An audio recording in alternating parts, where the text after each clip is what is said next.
Welcome everyone. Um, we're going to continue talking about what you can do to raise your consciousness. Just the normal, natural things that we do, but maybe don't think about so often because, only mystics think about some of these things. Normally, we get caught up in concentrating on what's going on in our lives, just the mundane stuff, and we get really good at that. We get good at concentration and organization, keeping our eyes on the ball and all of that stuff. But in doing that, it shuts down, or we just turn our attention away from the higher parts of ourselves. We don't go within and start questioning, where do I come from? What is this thing I call I or me? And the very second we do that, this very second we turn within and look for those kinds of experiences, our consciousness, our vibration, everything just shoots up. It gets very high, because that's what happens when we put our attention, when we turn it around and go within with it. So this is kind of what we're going to be talking about tonight, how to raise our vibration. And I'm going to cover three things. We're going to talk about how to quiet your mind, and we're going to touch on the Om, the Hindu mantra, and we're going to touch a little bit on remote viewing. So this will be an interesting class. So let's start by talking about how to quiet your mind. There are lots of ways lots of techniques, and I teach a course on it, quiet mind. But I want to look at it from a different angle this time. I want to see, what can you do immediately and instantly that will quiet your thoughts? And the term that comes to me is go bigger. So what do I mean by go bigger? So think about your consciousness. Think about where you're normally at. You're focused on what you're doing, and mostly you're focused on you and how you relate to what you're doing. Are you with other people and you're managing the relationship, right? How you see them, how they see you. It's still very self-involved. And it's as though our whole field of attention, at least in terms of meaning, is just right around us. It kind of hovers around us like a cocoon. And that's, if we had eyes to see it, we would actually see it kind of like a cocoon-shaped thing that constitutes the body, so to speak, of our consciousness, the energetic field. We have control over that. We know exactly what to do with that. So, and what we can do is make it bigger. And by making it bigger, we extend our consciousness into wider and wider spaces around us, so that we start to feel the room. See, we're all in a room tonight. Everybody's got a room. If you let your consciousness become as though it became one with the air in the room, the volume of air that fills the room, if that was your consciousness, you would know the shape of every single object in the room. You'd know what the underside of a desk looked like, or the back of the sofa, or what everything looked like from the ceiling. You would know all of that, because that would be your consciousness. So maybe you've been doing it as I've described it, and you can feel that shifting, expanding your consciousness like that, very deliberately and very mechanically, it quiets your mind. You cannot do that and think at the same time. So it's a very quick, very easy exercise, something that anybody can do anywhere. And as your mind gets quiet, your spiritual vibration goes through the roof because you're present. You see, you're in the moment, you're in the flow, you're in a flow state, in the zone, because you're so attuned to your environment and the things around you that it's like you move with them. You know, you get a sense, a real spatial sense of what everything is all around you. It's almost like being a fish and being able to sense everything through the water. And as we do that, our mind gets quiet. And when our mind gets quiet, we become awake. We kind of break out of the spell that we're normally in. You know, it's almost like life hypnotizes us, right? Because it's repetition, same thing over and over again. So it breaks that spell, and all of a sudden our mind is like, whoa, what's this? This is different. And it shuts up so that it can assess, you see? So it's just a little technique. And I recommend you practice it, you know, because it has an amazing effect on your consciousness overall. And just moving your consciousness around like that, you know, trying an exercise like this one, that puts you in such a better position to do other exercises. I cannot overstate it. Anytime you do something like this, any kind of an exercise like this one, you get better all around at doing other exercises because you're working with your consciousness. It's a good visual. I think it's very clear and practical. A lot of people debate about what the consciousness is. Would you say it's just what you're conscious of, what you're aware of? Well, I distinguish between consciousness and awareness. Consciousness is the content of awareness. So what we are at our core is just pure awareness. It's like a camera looking at everything, you know, but without anything to look at, the camera itself. You know, it's almost like if you took a camera and turned it around and aimed it at itself or pointed into a mirror, that's kind of like what our awareness is. It's just awareness. It's a pure signal, pure awake. You know, it's like maximum attentiveness and maximum energy. It's like everything is in a potential state and ready to respond, but there's nothing to respond to. That's awareness. Consciousness is when something comes in that awareness can engage with. See, and then consciousness is that interaction. That's why they can't find it. It's not really a thing. It's an interaction. It's a virtual thing. So that probably made things a lot worse. Right? I think So of the anyway, word consciousness as like a bringing together of that whole interaction. yes. In the sense. Yeah, that's what it is. It's the interaction. It's a virtual reality. It's not a thing. That's why they can't find it in the brain. Not in the brain.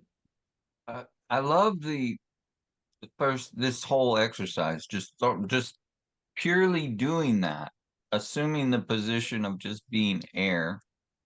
There's no agenda. Right. There's literally no agenda. And you start to hear yourself in everything and everyone, right? Yep. Yeah. So thank you for that. That's really, really potent. You bet. It's a basic exercise. It's what you study, like when you study Hermeticism. You start working with the elements. Okay, so the next thing we want to talk about is the Om. And I'm sure everyone's said it at one time or another. I go by the way Subramunya described it. He was the American Hindu master teacher, ran the Hindu monastery in Hawaii. And he broke it down into 3 syllables, ah, u, and mm.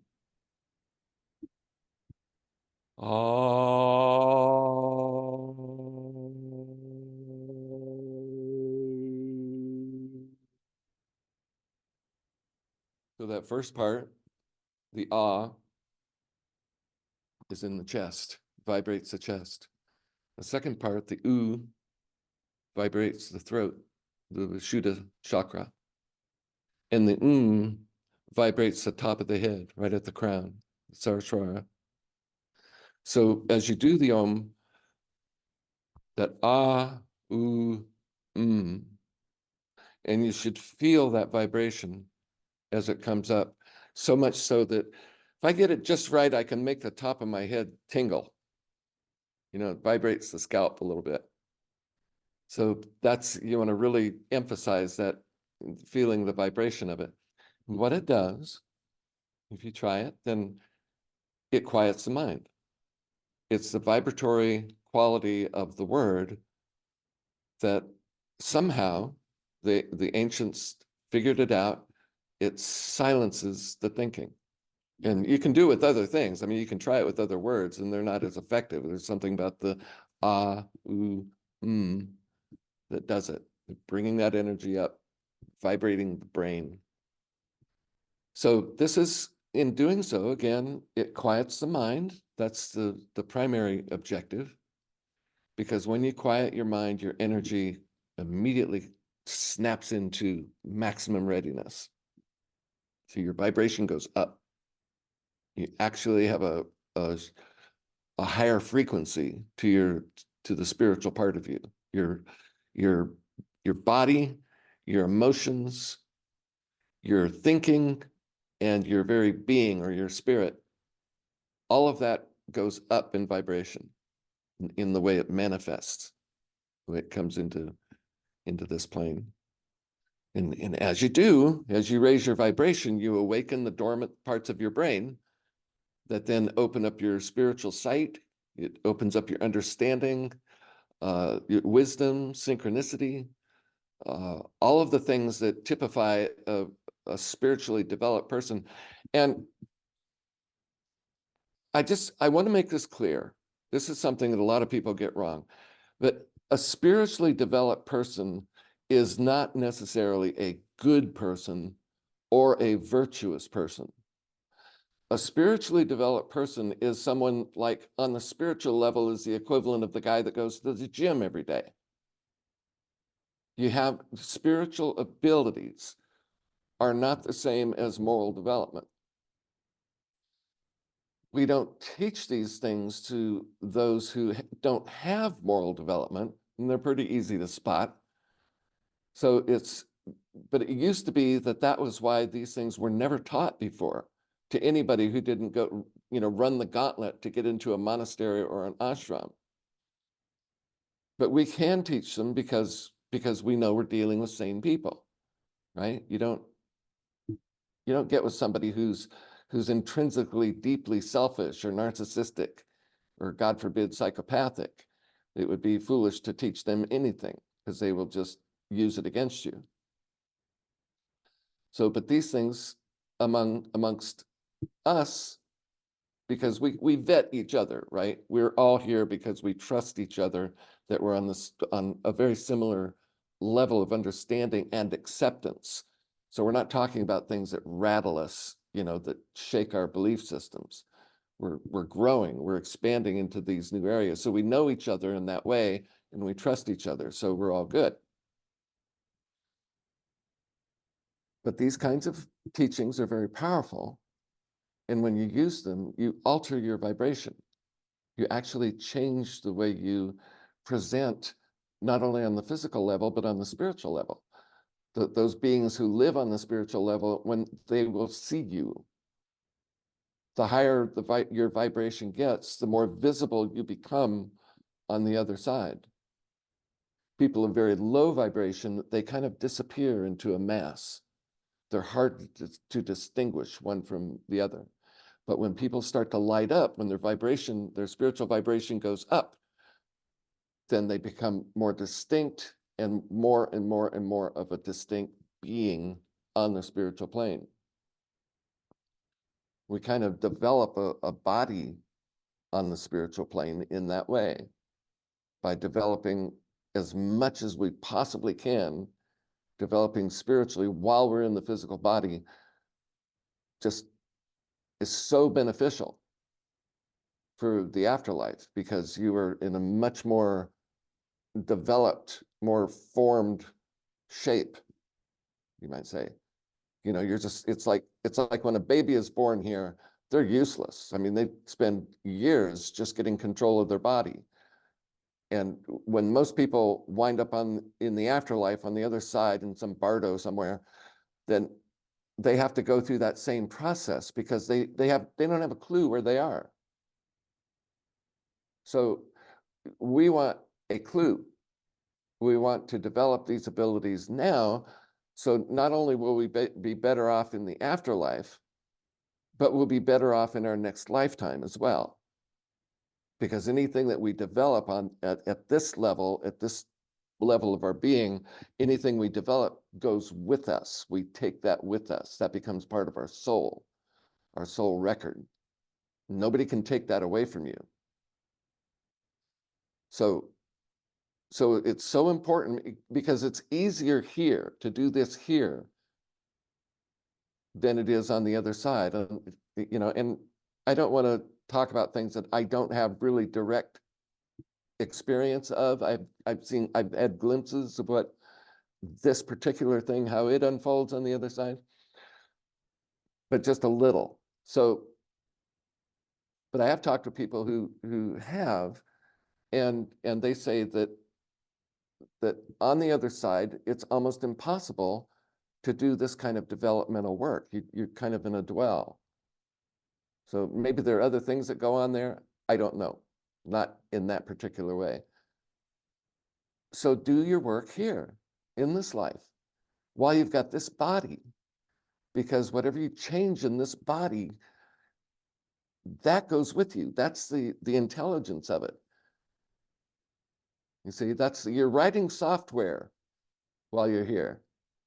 Write good software, write good code, and get rid of the bad code as much as you can, because when they load you up for re-entry, they're going to load this software, this everything you've coded. That's what you get. So,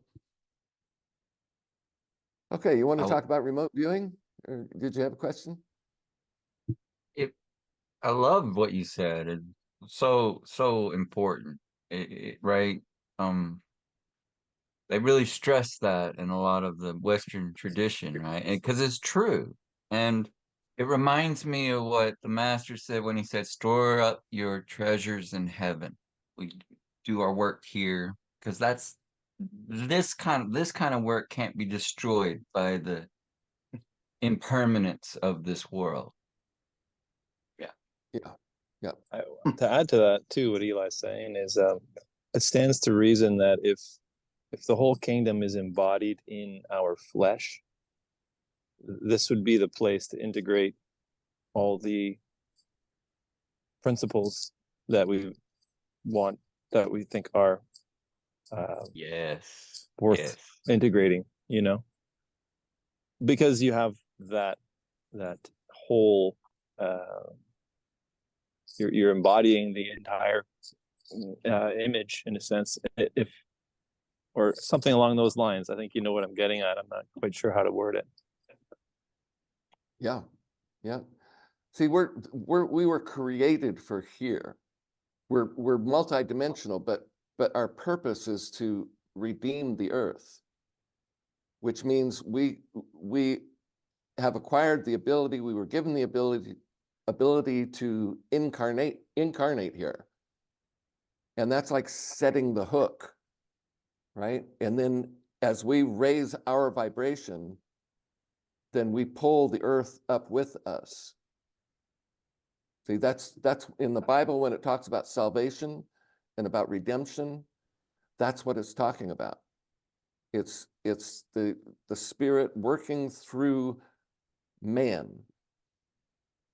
capital M, through human beings. The human being doesn't even do it. And so we don't have a word other than man with a capital N. Mankind, that's different too, sorry. Man's purpose is to descend into matter, grab it, and pull it back up. There's the symbolism of the fish hook, you know, the fishers of men. All of that symbology is about that. It's about spirit, or like, you know, in the vernacular of the church, It's like God became man. God came down and was born into a little baby. And that was God. That baby was literally God. You see, but that's the story. That's the pattern of it. That's spirit itself coming into matter and infusing it so that like matter is a sponge and spirit is the water, and the water comes in and it suffuses and loads up the sponge to the maximum, and then the water is pulled back up and it brings the sponge with it, because the sponge and the water have become one. This is the church's teaching of Jesus Christ, fully God, fully man.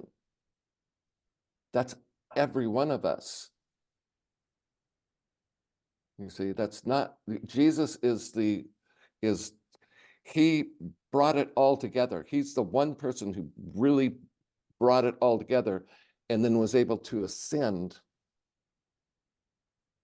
And that means that ascension is where his vibratory rate got so high, it was just not in this realm anymore. And we know this is I know people who can do some pretty amazing things. And so disappearing like that doesn't surprise me. So I'm going into all of this because it's real. This is what really happens. And it doesn't diminish religion or spirituality or Jesus or anything. It's so much bigger than all of that. You get that? It's bigger. It's bigger than anything you can believe.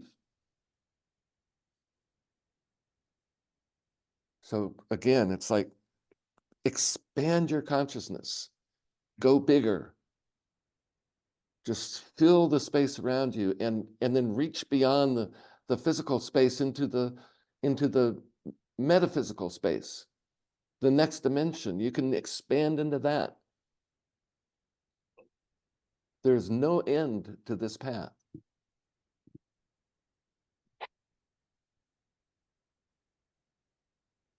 So, you want to talk about remote viewing?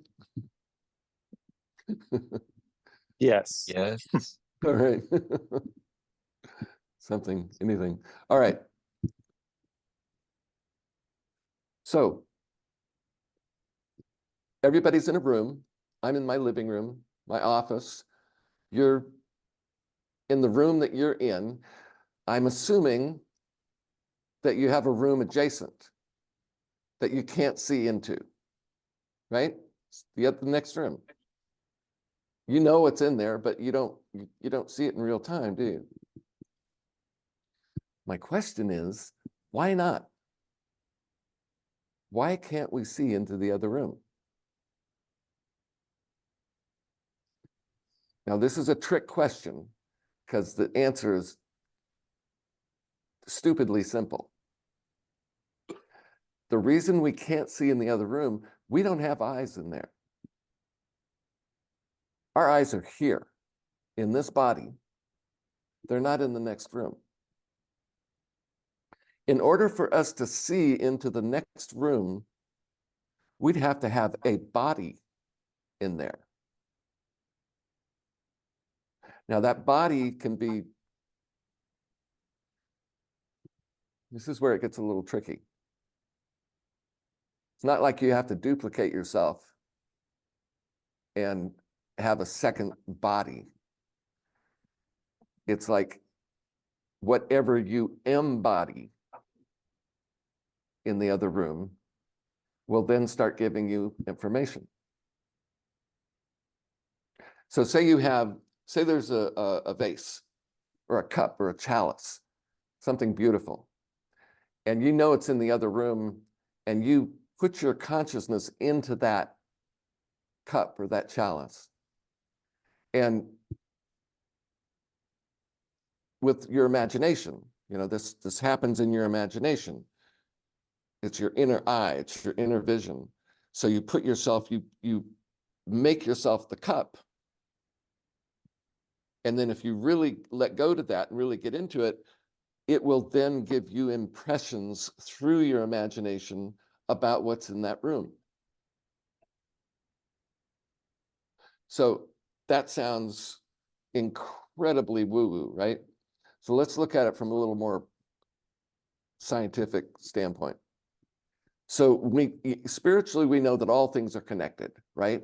And that's the very character of oneness. That's what makes oneness mean something, is that everything is interconnected. One part of the whole moves, the other part also moves. It's like that spooky action at a distance. The whole thing works together. So if that's true spiritually, metaphysically, it would have to be also true physically. So what connects everything physically? You see, I'm not a physicist, I don't know, but I know that all matter is made of vibration, and it's not only a vibration, it's a specific frequency and pattern of vibration, called atoms, molecules, objects, whatever scale you want to go. Every single object has its own specific vibratory signature. And those signatures have to be able to fit together and operate together, or things get ejected from the system. I'm being really abstract. I hope this makes sense. All of this to say that we are literally, in terms of physics, we are connected with everything. The vibration on a vibratory level, it's like you have a whole room full of radios all tuned into different stations or whatever. They're all doing the same thing. We're connected on a level like that with everything. And when we use our attention to put our attention on something distant from us, and we allow that vibratory nature of the thing we're looking at, we allow that to come back through us, through our attention, through our imagination. It emerges as an image or as a symbol, like a dream, dreams are like that. They will emerge in our awareness. And then we have to then figure out how to interpret what that signal is. But if you practice just being imaginative, being creative, will increase this ability within you, because you're drawing out of the imagination information from the thing that you have your attention on, and it's coming alive in you through your imagination. So the biggest mistake that modern people make is to think that that they make up their imagination, that's what it is. It's where you make things up. They're phantasms. They have no substance and no reality. They're just in your head, images that you create. It's not what it is. And because mystics know, and you know, that your imagination is an organ of perception.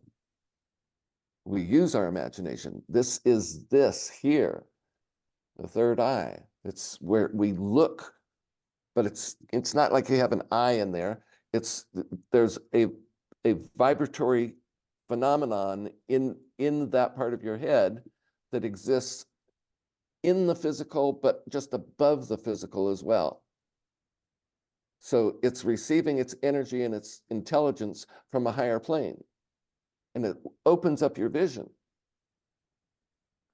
But only if you know that, and you go there and use it. And as you use it, then the better it gets.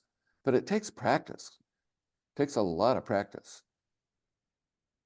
Some people are so good at it, they almost seem supernatural. And the rest of us are just kind of those little babies, showing up in a dimension they know nothing about. So this idea of remote viewing, it's like that. And it's as simple and mechanical as that. You don't have to be a saint. You just have to be good at it. It's a skill. And Now, some people will say, well, that's witchcraft, or that's magic, or that's this or that, and they distrust it. But listen, folks, this is how God made us. We are created this way. That's kind of the whole point. Would you say, Michael, that this is what we do all the time anyway, but most of the time we're Yeah, unconsciously doing it. We're imagining all the time, and most of the time it's not with intention, right? It's right. oftentimes a worry, concern. It's the same. It's what we do. It's how we're built, like you said, we're made like this. Yeah, yeah, We're doing it all the time, 24/7. And if we add that's right. That's a intention good to it, point. then we can actually have more say so in what appears in our environment, right? That's right. More influence. Yeah. And I the, have the a- problem then becomes where we get the impressions, but we ignore them. And Yeah, how many times? yes, How many yes, times have you exactly. done something and you said, I knew I shouldn't have done that? See, if you pay attention to those little things, you can kind of, follow it back upstream. And where did that come from? I'm wondering, this is a little off the wall, but I keep thinking this, so maybe it's worth saying.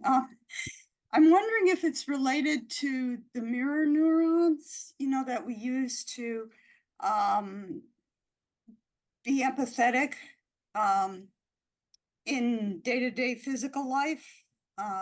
They get Say the word activated. again. Mirror neurons. Oh, yeah. What do you know about that?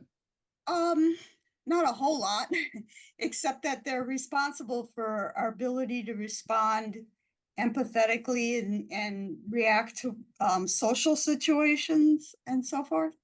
And so I'm wondering if it's kind of like an extension of that, or in It some sounds way like it, doesn't related. it? It does. It sounds very similar. And it's very synchronistic that a lot of times the words that science gives to certain things will actually have a metaphorical accuracy. So and they call them mirror neurons. What Yeah. are they? That's kind of what's going on spiritually. So yeah, I don't know if thanks. they've Thanks for that. done anything on that with remote viewing. It would be something interesting to look into. Yeah, God, Empathy there's too. so much happening. Yeah. Empathy is seeing through the eyes of someone else in a sense, right? So you're embodying them perceptively in order to feel what they feel. So it does make sense. Like, Yeah, and the mind, our minds we map onto other people, so that we can experience what they're feeling. That's we do that all the time. It's how we relate with each other. So, and what you're talking about is like the kind of the higher octave of that, where you really get inside the other person. Mhm. So science understands the external part of it, but in mysticism, we understand the internal part of it. And that just simply means we know that our consciousness is not a product of the brain, right? This is not where we are. Consciousness is Yes. universal. Science hasn't quite gotten there yet. They're working on it. There are a few, but they just haven't come out of the closet. Oh yeah, they're starting. Yep. I think there is a physical facilitation of the consciousness that's going on, so I think they work together. Yeah. It reminds me Yes. of this screen of the Zoom right here in front of our awareness. It's like a very good in your face mirror of the principle what you're saying, right? Because there's only one mind. We know this as mystics. That's what enables us to communicate, period, and to know have these gnosis or insight to anything because we're Yep. all swimming in the same mind. And that's what science hasn't got, that the mystics do have. Yeah. And by the way, I love your picture in the background there. Yeah. I Both told of you, really interesting. I don't know if you were on yet, but I, instead of having separate slides, I'm making them as virtual backgrounds. Nice. Tricky, huh? I got a question for you, Michael. Sure. So let's say there's a room beside me with a lamp, just as an example. Would I be focusing in my imaginal space, looking at the lamp and then receiving an impression, or would I be looking at the room? Because I'm tempted to look at the room, but then I feel like I'm just projecting my own ideas of what the room might look like. Well, if you can tune into the room as a whole, that's fine, but it's not looking, it's becoming. You have to become the thing. And you have no idea how to do that. When I was 18, I was in Los Angeles and I met one of the most interesting people of my life.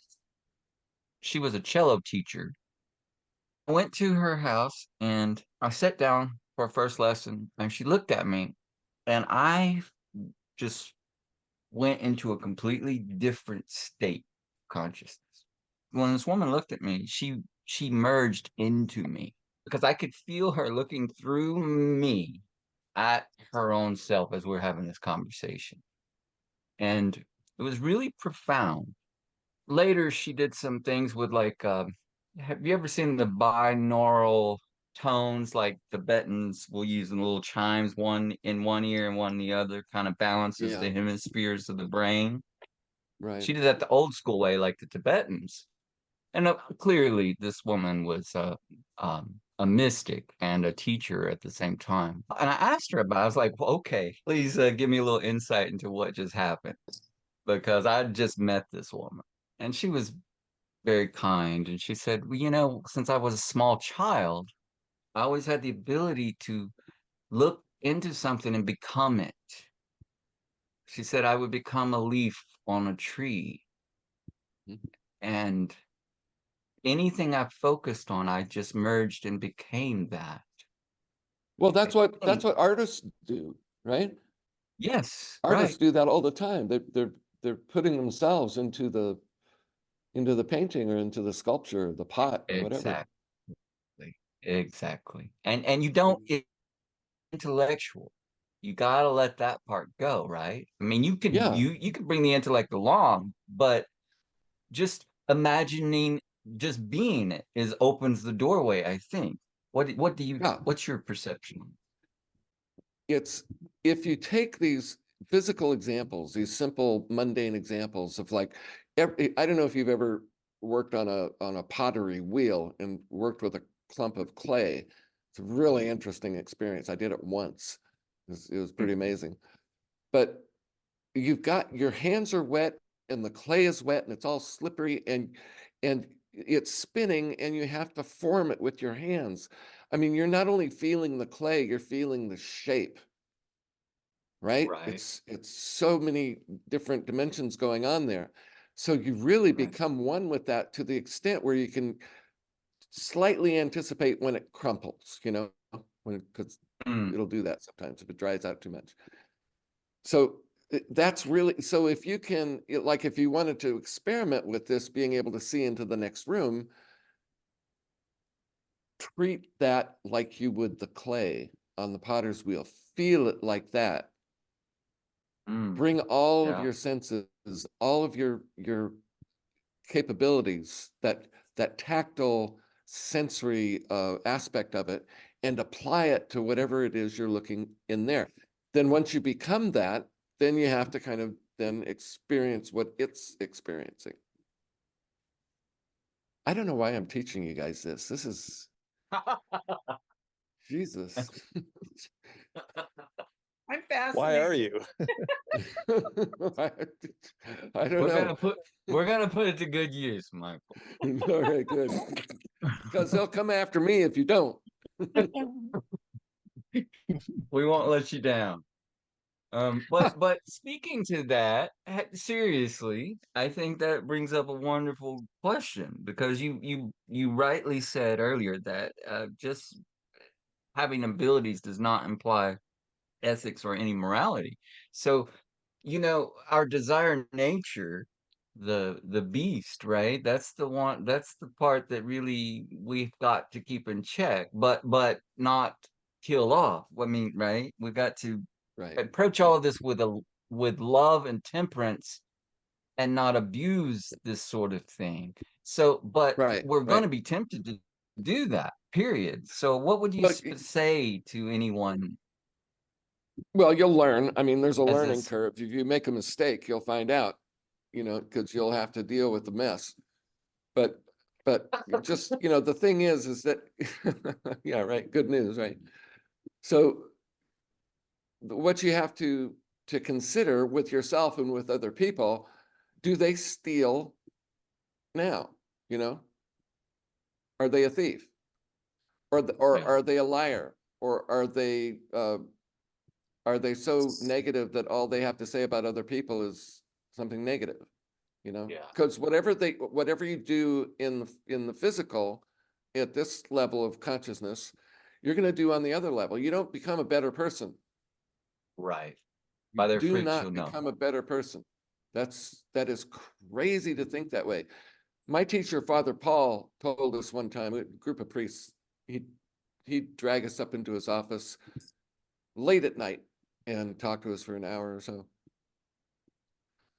But he said that there are people in India that can disappear right in front of your eyes. Just poof, they're gone.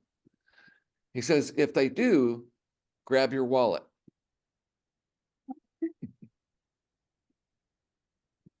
That's the truth of it, guys. That's the truth of it. These things are just skills. They are techniques. They have nothing to do whatsoever with morality. The only thing that they have to do with morality is if they can find somebody to teach them this stuff who doesn't care. So in the good schools, that's why you have to jump through so many hoops, why you have to take vows, why you have to give up a lot, in terms of personal property and persona, all of that. But we're coming into a new age, and everyone here, you wouldn't be sitting here listening to me talk about stuff like this if you hadn't heard it before. Or if it doesn't resonate with you, how could it not resonate with you? You see? I mean, if you know this stuff on the inside, that's why you're paying attention to me now, because it's opening something up. That's all I can do, is open up what's already in you. So just realize that what you do in this life, how you behave in this life, you will replicate when you are operating at these other levels. So get your act together, be as good a person as you can. Yeah. Don't be judgmental, don't be quick to anger, don't jump to conclusions, don't believe everything you hear or see. And trust You know? in yourself. Yeah, trust, become a person, become an individual. See, because if you think like everybody else, God can't really see you. You're not on that plane. You're not really that visible. You're just part of a mass. But the more you raise your vibration, and the more you become an individual in that way, because as you up your amplitude, your frequency, that has a unique shape. It's a unique signature. So you become more and more and more of an individual. And those people can see. Hmm. And conversely, the more we're able to raise the vibration, we can see them. Yeah. Yep. They see us and we can see them. Yep. Right here. Not like in some different altered dimension, right? You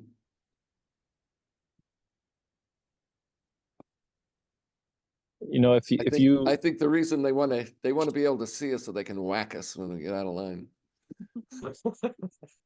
Hey, stop that. Stop that. Maybe so.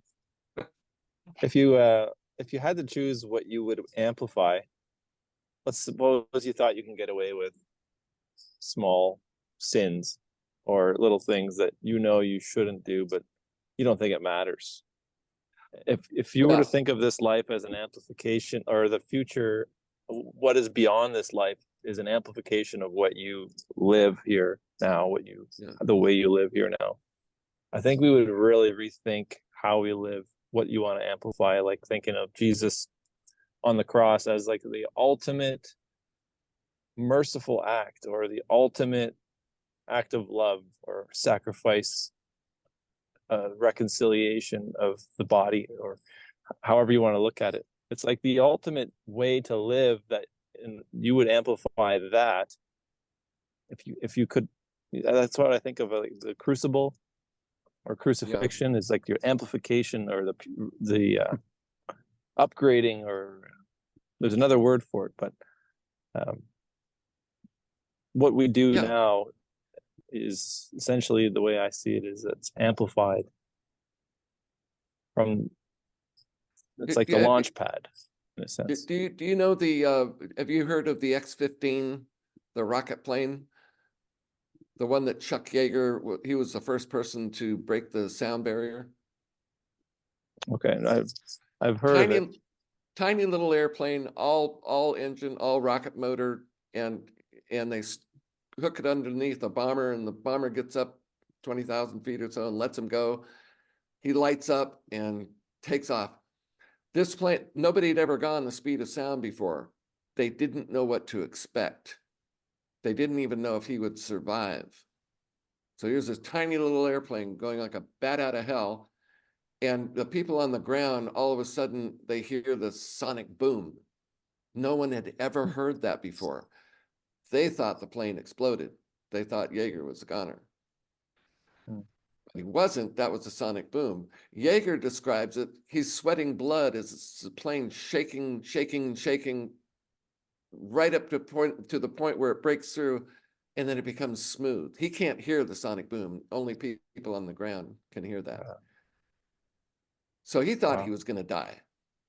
So the point is, this airplane, this little airplane, had wings on it, maybe 3 feet long.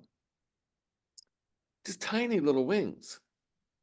And why? Because when planes go that fast, if their wings were really big and they did the slightest deviation, the wings would be ripped right off. You taking your sins into your spiritual work is like bringing great big wings and going too fast. First time you make a little mistake, it ruins you. You spend a long time rebuilding. So get it worked out here. Be honest here. Keep your word here. Do all of those things that we count as virtuous here and now. Because if you're on this path, this spiritual path, you're going to increasingly get into those higher and higher altitudes, going faster and faster. And you don't want to be up there without being prepared. So, and it's a great system because it'll tell you. So if you sneak something across, There's you'll no find sneaking out. stuff across. Because it will take you down in a New York second. You don't get away with stuff. Yeah. One thing they have a lot of in heaven, it's brick walls.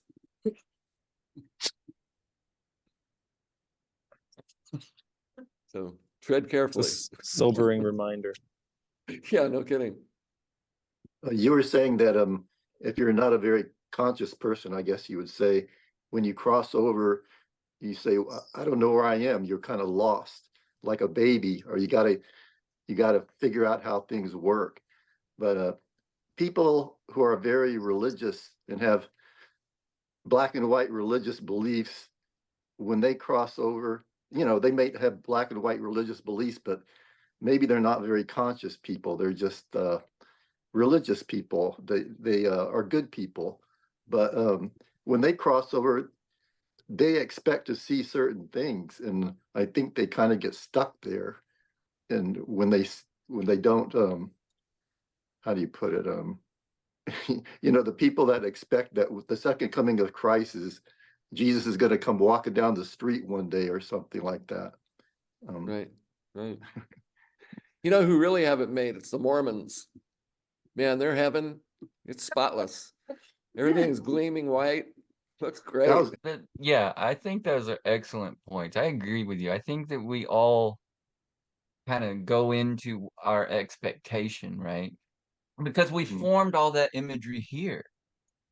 And so, but it's kind of a grace and mercy. Well, wait a minute, Eli. These Okay. are actually real places. They're called egregores. Right. No, absolutely. Yeah, Absolutely. no, But I think they've been carefully built. right. Yeah. No, What's that word? absolutely. Egregore. Egregore. Egregore. What is that? It's a thought form. I thought Kind of It- like a group it's- mind. Yes. Is that another way for saying it? Yeah. Yeah. And we all have like access to some level of that, right? But because we're evolving eternally, this continually evolves with us, right? Yeah, well, it's being worked on both sides. I'm serious about the Mormons. I mean, how could you not have a very concrete image of what it's like, and that, so many millions of people have fed into that and reinforced it, that That's it's actually a true. place. But if it was only that, if it was only an artifice of our own creation, it couldn't last there. Yes. There are those places are also built and maintained by those guys. Yes. Yes. You see? Yes. I Yeah, do. yeah. So and That when makes Jesus said, "Where I go, you can't follow, but when you do," said, "I'm going to prepare a place for you." Right. So this is why, it's important to have some religion in your life to where you have devotion to Jesus Christ as a teacher, Absolutely. as a brother, as a an ascended master, as the guy. I mean, he has charge of this whole planet. Mm. Absolutely. So And everybody you encounter on the other side have to be resonant with him. Except for the Buddhists, they have the Pure Land. That's right. They've got a whole nother deal. And Glenda, hey, my name's Paul. That fight's between you all. I have no idea how that works at that level. well, It's like, very I'm similar. pretty It's sure. actually, it's almost Yep. like a heaven. mm, Yeah, it is. Well, it is. That's kind of like that's in the neighborhood, these different mansions. Yeah. In my right. father's house, there are many mansions. They're neighborhoods. The Buddhists live over there. We live over here. I'm gonna commute. it's kind That's of like right. star clusters and galaxies. Yeah, Yeah. very much so.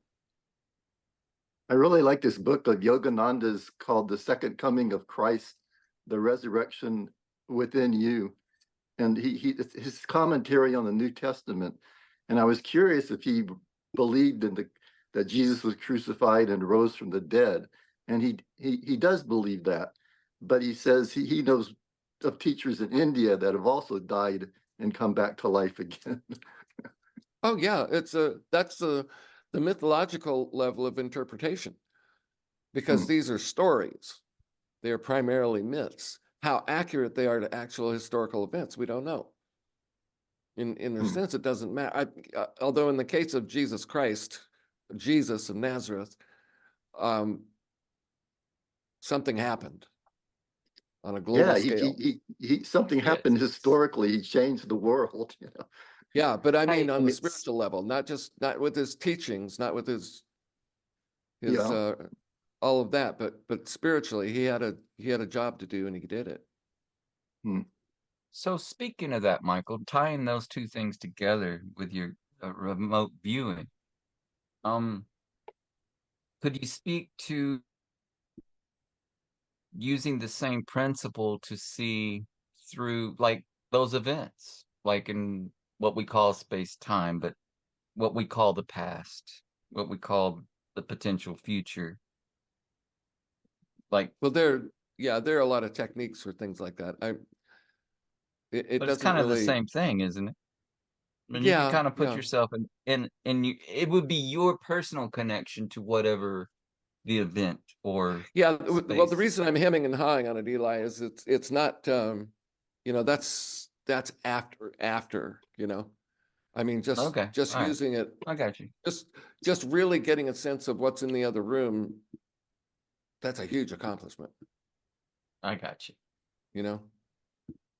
Yeah. So You the part of that is the immediacy is you can test for accuracy, right? yes, You can yes, actually, yes, and verify and build your own confidence in that at this that's right, level, and then that's right, maybe build upon that. exactly. So that you're not just living in pure subjectivity, right? Yeah, otherwise known as self-delusion. Exactly. Yeah. I think they call that Yeah. chapel perilous. And Robert Anton Wilson, I don't know if you're familiar with him. This is why That. in the Holy Order of Mans, the first thing we were taught was how to pray, but not just how to pray, but how to pray and get our prayers answered. So we would pray for the, dumbest things, like a movie ticket or Yeah. various anything like a new pair of shoes or whatever. Yeah. And because that's where the rubber meets the road. Right. If you can prove this, then you know it's real. Otherwise, you're subject to delusion. You're Exactly. just And then you can you're get living in a fantasy. exactly. And then when you cross over, you could just be lost in what they call the was it Maya, but on the astral levels. Right. Yeah. Get it together first here, and all the other stuff will be given to you.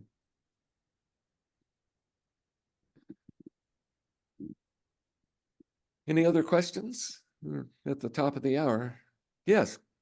I do have one, Michael. I'm seeing kind of a disconnect with some of the yogic teachings that say, don't focus on the cities, the powers, the special talents and things like that. Go straight for, knowledge of Brahman, I guess, or identity with Brahman or something, and then come back and do the cities, because otherwise you're going to just distract yourself with them. Do you know what So I'm what is saying? Brahman? What is Brahman? Brahman is like their ultimate god. Okay. The ultimate God. Okay. Let's play with this. Brahman's like everything. Brahman's kind of like the whole Trinity put together, kind of. Non-dual reality is Brahman. Yes. Yes. Yeah. So it's kind of difficult, you can either get that as like a concept, a philosophy, and then it's useless because it's just mental, right? It's just on the intellectual level. Or you can actually feel it by working with it. So in the West, we love to work on stuff. We love tools. We're big into techniques. The Tibetan Buddhists are too. Those guys know what they're doing. But you don't want to approach this work, you know, on the internet, on YouTube, you can find thousands of people into witchcraft and magic and, you know, all kinds of things. But they're all in it for the technique. They're all in it for the phenomena. They want to see if they can make things happen. And that's all it is to them. And that's what your friends are telling you. That's the wrong attitude. That's the wrong approach. When we go into this, and the reason I made it part of the 3 things that I presented tonight, you know, how to quiet your mind, the Om, and now the remote viewing.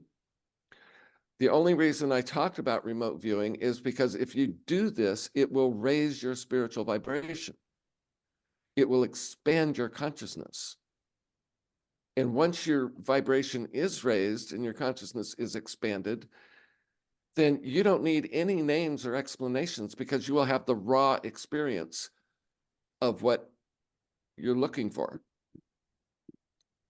Because it's not in the thing, it's not in the phenomena or the phenomenon, it's in the experience of it. Because when you experience it, that's when God moves through you. And that's the only way you can really know God, is when God moves in you, through you, as you. So it's all, you know, what they're saying, the people who warn against the cities, is that what it's called? SIDDHI, yeah. Yes, right. Warning against that, that's good. But what they're really saying is don't approach this work with that attitude, like out of curiosity or fascination. Because if you go in with those things, you're going to get burned, because it'll become so real so fast that it will outpace you and it will tear you up.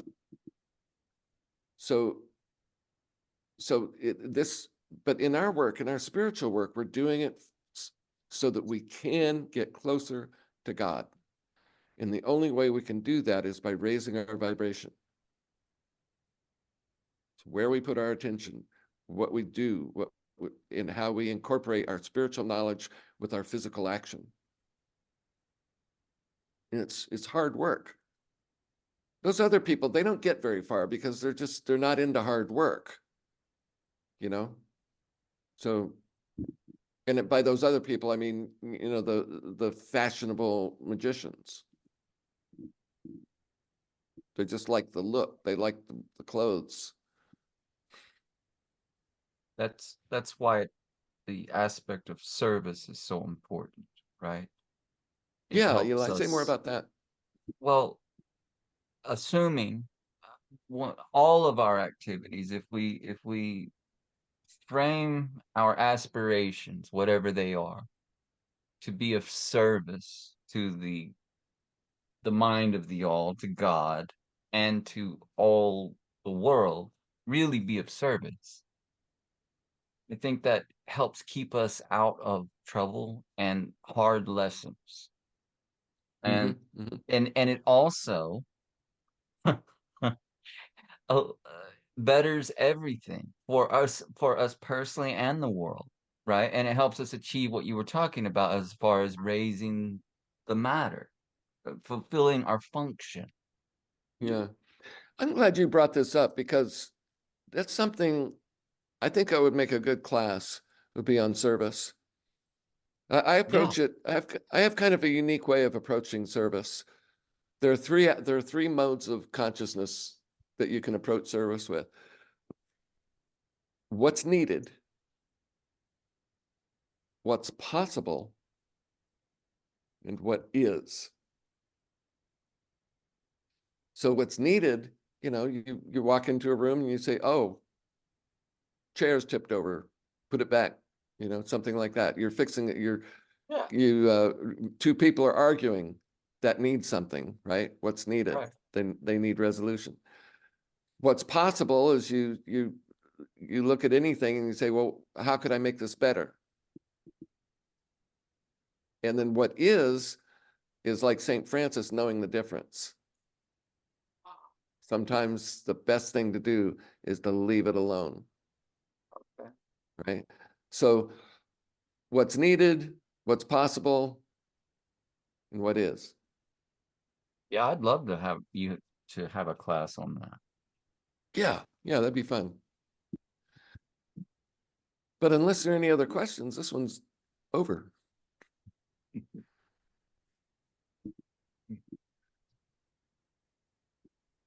No questions, but I'll be pondering all this information for a while, because as you were speaking, I was thinking of like when you're in that place of not asleep but not awake, and when you can find yourself someplace else. So my mind was Yes. going there as you were speaking. That seems to be easier than when I'm fully conscious and trying to go into the room over here. So just lots to ponder, a lot of ahas, and thank you. Yes, you're very welcome. Just relax. That's the key. And don't just relax your body, relax your mind. I think I need wine. Yeah, there you go. Whatever it takes. All right, guys. It's great having you. Look forward to seeing you Thanks. again. Thank Great you. class. Thank Thank you. you, Michael. Thank you. Bye-bye.